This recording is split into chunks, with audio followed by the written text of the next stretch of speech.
Husky, thanks, $2. My top 20 games by GamingMagic13. That sounds familiar. Yeah, I knew it, because we saw his worst games. So now you guys let me see. Turns out, I can be a very critical person a lot of the time. Two of my biggest series last year were dedicated entirely to tearing two horrible stories to shreds. And let me assure you, I still have plans for even more series of that type coming to a YouTube video near you later this year. But despite what you may think about me based on some of my most recent analysis videos, I do love a lot of games for a lot of reasons. Yes, this guy's definitely autistic. If you haven't seen his worst games list, I reacted to it like a year ago or something. It definitely was a while ago. It was very funny. I mean, it was kind of based in some places, but in other places it's like, man, you got to play more games, bro, if you think this is like one of the worst. I think he put Rainbow Six Siege as one of his worst, and that was the best part. That was the most based one, because basically everything he said was correct. But then some of the other ones, I was like, what, huh? Like, really? I mean, even if I didn't like the game, it's like, there's like a million worse games than this. Considering what landed in the #1 spot for my worst ranking, it was inevitable that a game from this series would end up on the list. And if I have to choose only one, then Five Nights at Freddy's VR Help Wanted will take the cake. Yeah, he thought the worst game of all time was fucking the Five Nights at Freddy's, like the shit one. The one that's like a real game. I don't remember what it's called. Security Breach, yeah, that's his worst game. His worst game.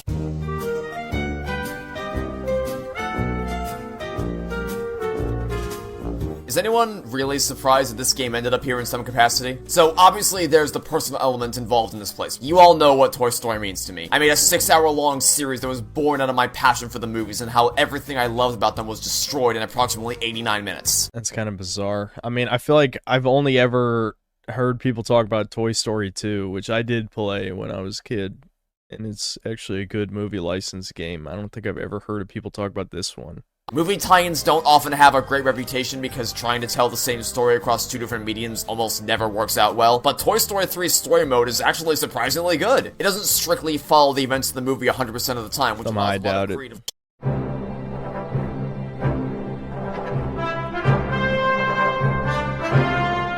Again, that's kind of bizarre. Like, I just feel like... Again, I can't be too critical because I feel like at least half my top 10 lists are games I grew up with, and I'm obviously at least 5 years older than this guy, but I don't know. I feel like Lego Star Wars is just better, and like I've said, Lego Marvel Superheroes is probably the best Lego game, at least that I've played. But they would not go anywhere near my top 20, to be clear.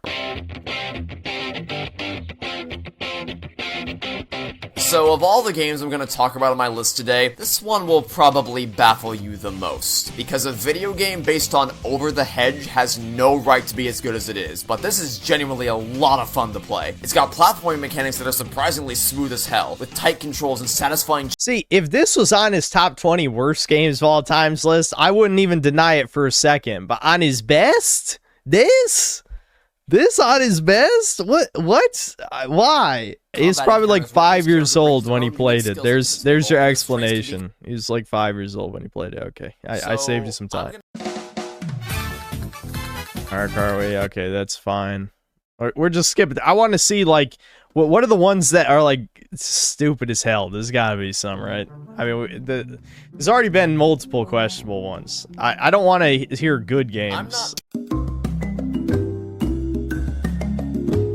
The perfect game to play to relax after a long, stressful day. And that's the best way to describe this game. Okay, well, clearly the VR tickles the autism brain. I don't mean to be mean or anything, because I actually respect this type of channel where you just kind of like fucking say whatever you want. You know, that's the whole point of my channel, is that I just say what I want and don't care what people think. I don't, this is fucking like... You know, sometimes I think like, man, maybe my top 20 list isn't the best ever. You know, some of these games, I mean, they're the games I like. So at the end of the day, I don't really give a shit. But you know, I really question, like, is this really good enough? Is this really belong here? Right.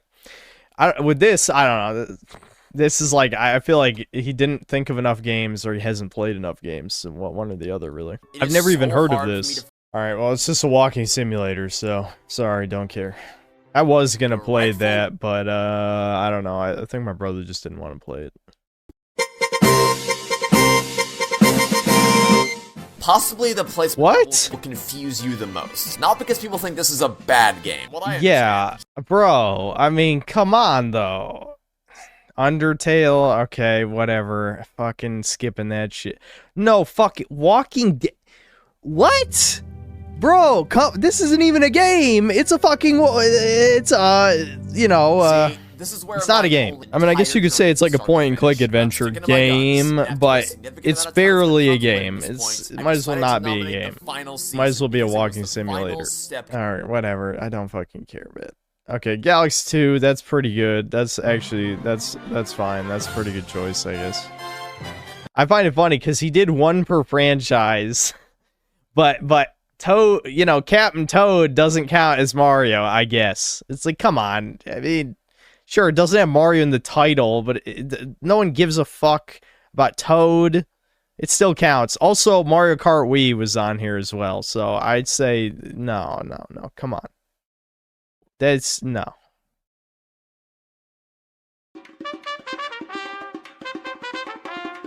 Alright, look, a game I still haven't played that multiple chat members have begged me to play. Whatever.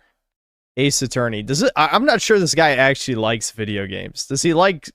He likes visual novels and walking simulators.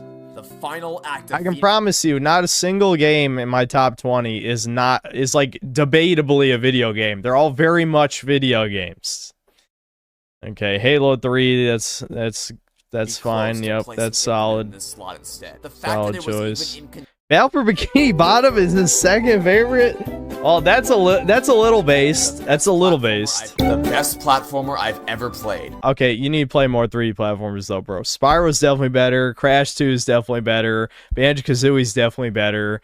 Like, holy shit. Like, fucking Galaxy 2 is definitely better as well. I'd say Super Mario Sunshine's definitely better. This is like, I like Battle for Bikini Bottom a lot, but like there's at least 10 better 3D platformers than it. So I have to question that's the best 3D platform you played. I don't know. It's good though. But that doesn't prevent it from having the tightest controls and best level design across the entire genre. It's got massive open world. No, that's not true at all. First of all, there's not even a run button. You have to move at shitty walking speed for about 98% of the game.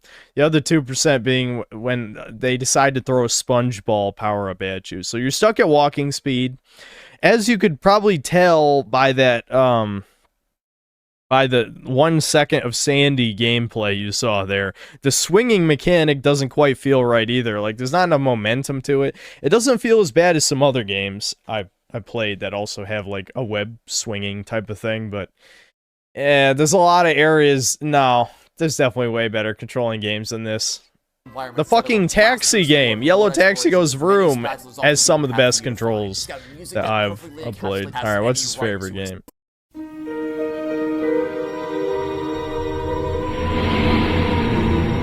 Dragon's Lair 3D. That video is my proudest creation and the best analytical work I've made on this channel to date. For as much of a cop-out as it may be, if you really want to know why I love this game as much as I do and why it's so objectively well designed, your best option is to watch that video. But I'll run down the quick version here. The story is subversive, engaging, and satisfying. It's subversive. I just want to show you something. It has a fucking... both critics and users agree it's fucking mid, bro. It's mid. I don't know what to tell you. Like, Dragon's mid.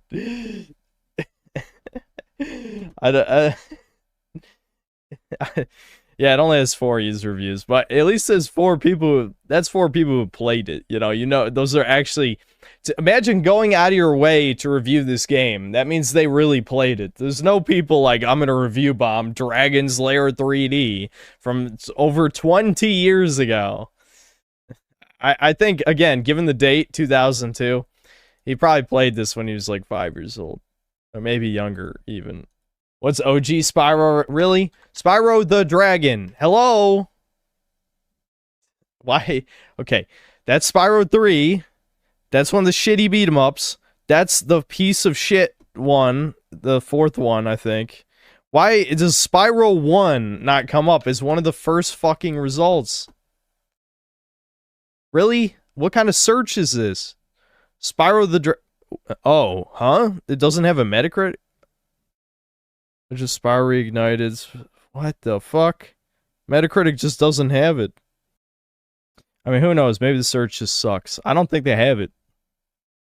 I guess they couldn't dig up enough, like they couldn't use archive.org to find old reviews of Spyro 1. That's kind of weird. Spyro's definitely better.